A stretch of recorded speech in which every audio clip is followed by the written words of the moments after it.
Welcome to the Transparent FX Academy. I'm Nick and I'm a top author on TradingView with over 190k reputation points. In this video, we will try to understand where we have the highest probabilities for a potential move on this pair.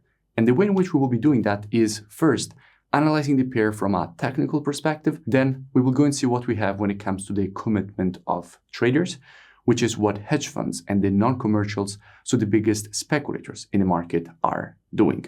So without wasting any more time, let's go straight to the charts.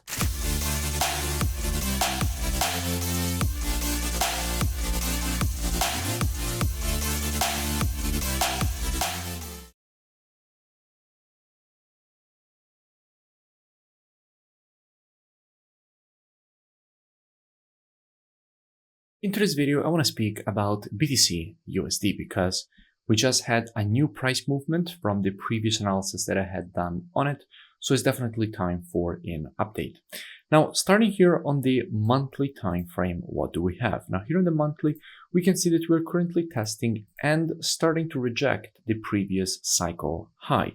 In fact, from here, the market started the previous bear market, and at the moment we're testing the exact same area.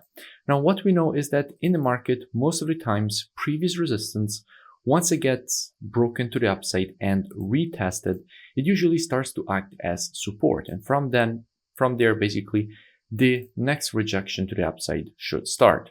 So here in the monthly, it seems like this is a very good buying area from which the market could start the next potential rejection to the upside.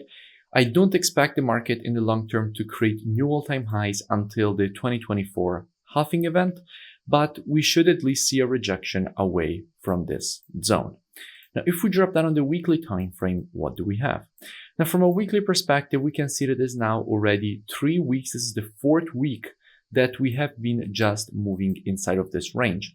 So it's kind of if we are creating a horizontal accumulation around this area.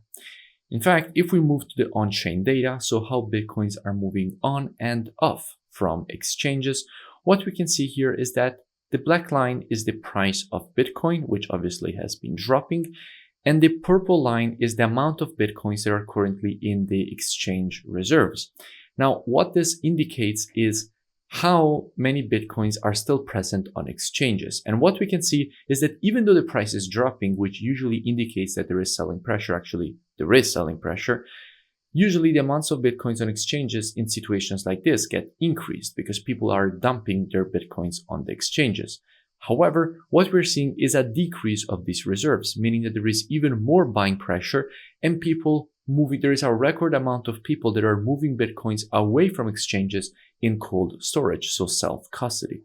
This creates massive illiquidity in the market. So if demand gets increased even before the next halving event, but even more when the next halving event will happen, because at that point, the amount of Bitcoins that get put into circulation gets cut in half.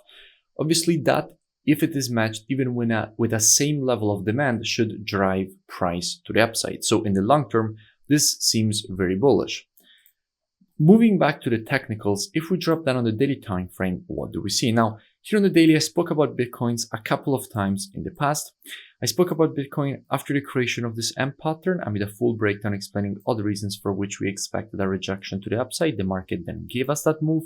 Then I made another breakdown after the creation of this W formation, explaining all the reasons for which we could expect this potential rejection to the downside and completion of the pattern at the neckline. And again, that is exactly what the market has provided here. And by the way, I will link in the description these two previous analyses so you can go and check them out for more free education.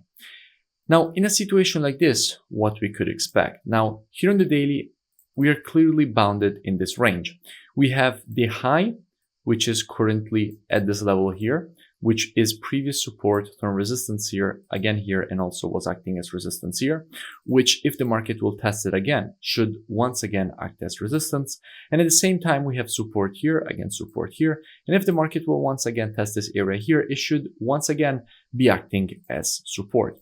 So here on the daily, we're kind of bounded in between resistance and support. Now, until we will remain in a range, the best patterns in ranges are usually W and M formations. So if the market here will create, for example, a nice M pattern, that would be very interesting. And I will try also to make an update for analysis here on YouTube. However, unless we will see a break above this range or below this range, there are no trend trading setups that should be presented because, as we just said, this is in fact a range. So until we will remain in between these two areas, there is nothing interesting for me. So I got a lot of requests to make this analysis. So here is my view. Until we will remain in between these two levels, nothing interesting. If we break above or below, things should get very interesting. In that case, I will also try to make an update here on YouTube. But if the market will create a nice M pattern, that would create things that are quite interesting. In fact, let's suppose the market actually prints this M pattern testing support here. At that point, what we would have is the possibility to look for a rejection to the upside for the completion of the pattern and how we would be looking at such a move. Now, as usual, trading is reactive and not predictive. The monthly, weekly, and daily combined with the on-chain data, those are the best time frames from a directional perspective. However, when it comes to confirmations and entries, the best time frames are the intraday time frames, so 4 hour and lower. Therefore, what we could be doing is monitoring price action from an intraday perspective during this move to the downside, waiting for the market to shift from an intraday bearish market as we would have to an intraday bullish market. And if the market would shift from an intraday bearish to bullish market and provide to us one of our valid entries, at that point we could be looking for a potential rejection to the upside for the market to complete the pattern at the previous support, turn resistance, which is also the neckline of the M pattern itself. Now, if you don't know what I'm speaking about when I say market environment shift and valid entries, that is all part of the mentorship program, which you can now access completely for free.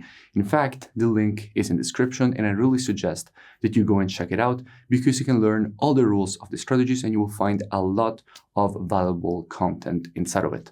Now, if you enjoyed this video, also make sure you smash that like button and comment below. It really does support the creation of more free education analysis for all of you because obviously it helps with the YouTube algorithm, and I will see you in my next video.